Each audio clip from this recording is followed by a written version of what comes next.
ಇನ್ನು ನನ್ನನ್ನ ಜೈಲಿಗೆ ಕಳಿಸೋ ಪ್ರಯತ್ನ ಮಾಡ್ತಾ ಇದೀಯಾ ಕುಮಾರಣ್ಣ ಅಂತ ಪದ ಬಳಸಿದ್ರು. ನಾನು ಸಿಎಂ ಆಗಿದ್ದಕ್ಕೆ ಕೆಲವರಿಗೆ ನಿದ್ದೆ ಬರ್ತಿಲ್ಲ, ನನ್ನನ್ನ ಜೈಲಿಗೆ ಕಳಿಸುವ ಪ್ರಯತ್ನವನ್ನ ಮಾಡ್ತಿದ್ದಾರೆ ಅಂತ ಡಿ ಕೆ ಶಿವಕುಮಾರ್ ನಿನ್ನೆ ಕುಮಾರಸ್ವಾಮಿ ಅವರು ಹೇಳಿದ್ರು. ಆ ವಿಷಯ ಪ್ರಸ್ತಾಪ ಮಾಡಿ ಮಾತನಾಡೋದು ವ್ಯಂಗ್ಯವಾಗಿ ಮಾತಾಡಿದ್ರು.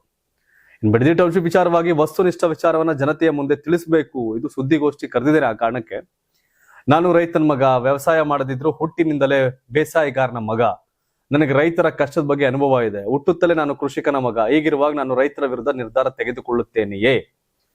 ಬಿಡದಿ ಟೌನ್ಶಿಪ್ ಯೋಜನೆಯ ಪಿತಾಮಹ ನಾನಲ್ಲ. ಡಿ ಕೆ ಶಿವಕುಮಾರ್ ಅವರು ಜೈಲಿಗೆ ಹೋಗೋ ದಿನ ಸನ್ನಿಹಿತವಾಗಿದೆ ಅಂತ ಎಚ್ ಡಿ ಕುಮಾರಸ್ವಾಮಿ ಅವರು ಮಾಧ್ಯಮಗಳ ಮುಂದೆ ಹೇಳಿದಾರೆ, ನೋಡಿದ್ದೇನೆ. ನನ್ಗೇನ್ ಜೈಲು ಅನುಭವ ಹೊಸ್ತಲ್ಲ, ಅವರ ಇಚ್ಛೆ ಅಂತೆ ಆಗೋದಾದ್ರೆ ಆಗ್ಲಿ, ನನ್ನನ್ನ ಜೈಲಿಗೆ ಕಳುಹಿಸಲು ನಾನೇನು ಕುತಂತ್ರ ಮಾಡ್ತಾವ್ರೆ, ಏನೇನು ಕುತಂತ್ರ ಮಾಡ್ತಾವ್ರೆ ನನ್ನ ವಿರುದ್ಧ ಅನ್ನೋದೆಲ್ಲ ಗೊತ್ತಿದೆ, ಮುಂದೆ ಹೇಳ್ತೀನಿ. ಈ ಇಳಿ ವಯಸ್ಸಿನಲ್ಲೂ ದೇವೇಗೌಡರು ವಿಧಾನಸೌಧ ಮುಂದೆ ಬಂದು ಧರಣಿ ನಡೆಸುವ ಅಗತ್ಯವಿಲ್ಲ ಅಂತ ಡಿ ಕೆ ಶಿವಕುಮಾರ್ ಹೇಳಿದ್ರು. ಅಂದ್ರೆ ಜೈಲಿಗೆ ಹೋಗಿ ಕಳ್ಸಕ್ ಏನೇನ್ ಮಾಡ್ತಾರೆ ಅಂತ ಗೊತ್ತಿದೆ. ಡಿ ಕೆ ಶಿವಕುಮಾರ್ ಜೈಲ್ ಕಳ್ಸಕ್ ಕುಮಾರಸ್ವಾಮಿ ದೇವೇಗೌಡ ಏನೋ ಮಾಡ್ತಾವ್ರೆ ಅನ್ನೋ ದಾಟಿಲಿ ಇವ್ರು ಹೇಳ್ತಾವ್ರೆ. ವಯಸ್ಸಾಗಿ ದೇವೇಗೌಡರು ಇವಾಗ ಬಂದು ಯಾಕೆ ಪ್ರತಿಭಟನೆ ಮಾಡಬೇಕು, ಅದು ಅವಶ್ಯಕತೆ ಇಲ್ಲ ಅಂತ ಈ ಯೋಜನೆಯ ಪ್ರಕ್ರಿಯೆಯನ್ನ 2 ತಿಂಗಳು ಮುಂದಕ್ಕೆ ಹಾಕವ್ರೆ.